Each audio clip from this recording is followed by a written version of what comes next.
ನನ್ನ ಪ್ರೀತಿಯ ಗುರುಗಳಾದಂತಹ ಪತ್ರಿಜಿ ಮಾಸ್ಟರ್ಗೆ, ಅಯ್ಯಪ್ಪ ಮಾಸ್ಟರ್ಗೆ ಮತ್ತು ಮಹಾತಾರ್ ಬಾಬಾಜಿ ಅವರಿಗೆ ನನ್ನ ಹೃದಯಪೂರ್ವಕ ಪ್ರಣಾಮಗಳನ್ನು ಸಲ್ಲಿಸುತ್ತಾ, ಮತ್ತು ನನ್ನ ತಂದೆ ತಾಯಿಗಳಿಗೆ, ಗುರುಮಾತಾ ಸ್ವರ್ಣಮಾಲಾ ಅಮ್ಮನವರಿಗೂ ನನ್ನ ಹೃದಯಪೂರ್ವಕ ಧನ್ಯವಾದಗಳನ್ನ ಅರ್ಪಿಸುತ್ತಾ, ಈ ಇಂಡಿಯನ್ ಚಾಲೆಂಜ್ ನಾನು ಮೊದಲನೇ ಚಾಲೆಂಜ್ನ ತಗೊಳ್ಳಿಲ್ಲ, ಎರಡನೇದಕ್ಕೆ ನಾನು ಜಾಯ್ನ್ ಆಗಿದ್ದು. ಅದು ಫಸ್ಟ್ನೇದು ನನಗೆ ಗೊತ್ತಿರಲಿಲ್ಲ, ನಾನು ಆವಾಗ ಹೊಸದಾಗಿ ಜಾಯ್ನ್ ಆಗಿದ್ದೆ. ಅದು ಒಂದು 3-4 ದಿನ ಆಗೋಗಿತ್ತು ಇಂಡಿಯನ್ ಚಾಲೆಂಜ್ ಫಸ್ಟು. ಹಾಗಾಗಿ ಅದನ್ನು ನನಗೆ ತೊಗೊಳಕ್ಕೆ ಹೇಗೆ ಅಂತ ಗೊತ್ತಾಗಲಿಲ್ಲ, ತೊಗೊಂಡಿರಲಿಲ್ಲ. ಎರಡನೇ ಚಾಲೆಂಜ್ ತಗೊಂಡಾಗ ನನಗೆ ಚಾಲೆಂಜ್ಗಳನ್ನ ಕಂಪ್ಲೀಟ್ ಮಾಡ್ತೀನಿ ಅಂತ ಸ್ವಲ್ಪ ಕಾನ್ಫಿಡೆನ್ಸ್ ಇತ್ತು, ಫುಲ್ ಕಾನ್ಫಿಡೆನ್ಸ್ ಇರಲಿಲ್ಲ. ಆದ್ರೂ ನಾನು ಅದನ್ನು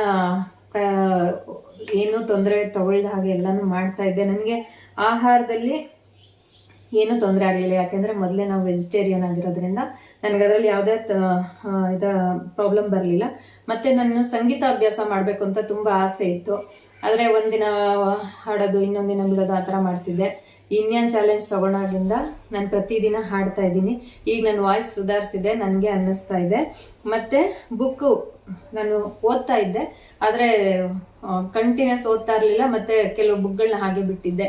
ಇಂಡಿಯನ್ ಚಾಲೆಂಜ್ ತಗೊಂಡಾಗಿಂದ ಪ್ರತಿದಿನ ಕಡ್ಡಾಯವಾಗಿ ನಾನು ಬುಕ್ ಓದ್ತೀನಿ. ಈಗ ಆಲ್ರೆಡಿ 2ನೇ ಬುಕ್ಕು ಕಂಪ್ಲೀಟ್ ಆಗ್ತಾ ಇದೆ. ಇನ್ನು ವ್ಯಾಯಾಮನೂ ಕೂಡ ನಾನು ಮಾಡಬೇಕು ಅಂತೇಳಿ ಒಂದಿನ ಮಾಡೋದು, ಒಂದು ವಾರ ಬಿಡೋದು, ಈ ಥರ ಮಾಡ್ತಾ ಇದ್ದೆ. ಈಗ ಕಂಟಿನ್ಯೂಸ್ ಅದನ್ನು ಮಾಡ್ತೀನಿ. ಆಮೇಲೆ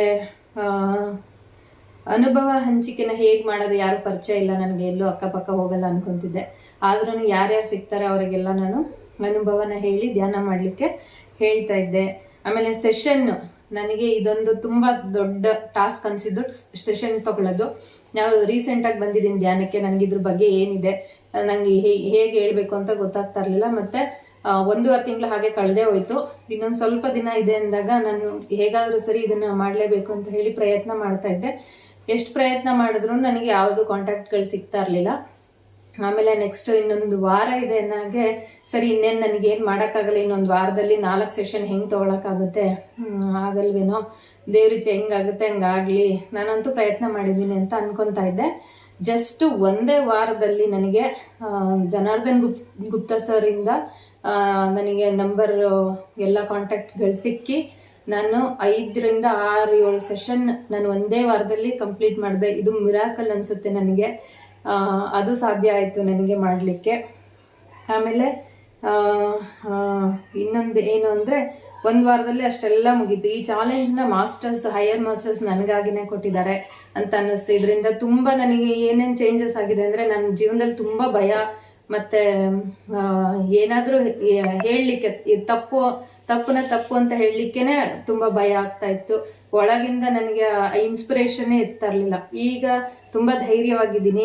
ಯಾವುದೇ ಇರಲಿ, ಯಾವುದೇ ವಿಚಾರ ಆಗಿರಲಿ, ನಾನು ಮಾತಾಡಲಿಕ್ಕೆ ಹೆಸಿಟೇಷನ್ ಮಾಡ್ಕೊಳ್ಳೋದಿಲ್ಲ, ಅಷ್ಟು ಧೈರ್ಯ ಬಂದಿದೆ ನನಗೆ. ಆಮೇಲೆ ಮಾಸ್ಟರ್ಸ್ ನಮಗಾಗಿ ಇರ್ತಾರೆ ಅನ್ನೋದನ್ನ ಪ್ರೂವ್ ಆಗಿಬಿಟ್ಟಿದೆ.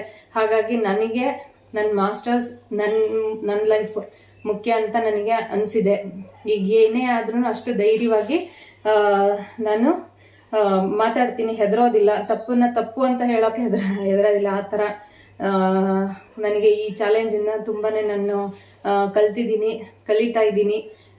ಕಲಿತಾನೇ ಇರ್ತೀನಿ ಯಾವಾಗಲೂ. ನನ್ನ ಜೀವನದ ಮುಖ್ಯ ಗುರಿ, ನನ್ನ ಉಸಿರಿನ ಇರೋವರೆಗೂ ನಾನು ಧ್ಯಾನ ಮಾಡಿಸೋದೇ ಇದು ನನ್ನ ಮುಖ್ಯ ಗುರಿಯಾಗಿದೆ. Thank you universe, thank you masters, thank you Ayyappa master, thank you so much.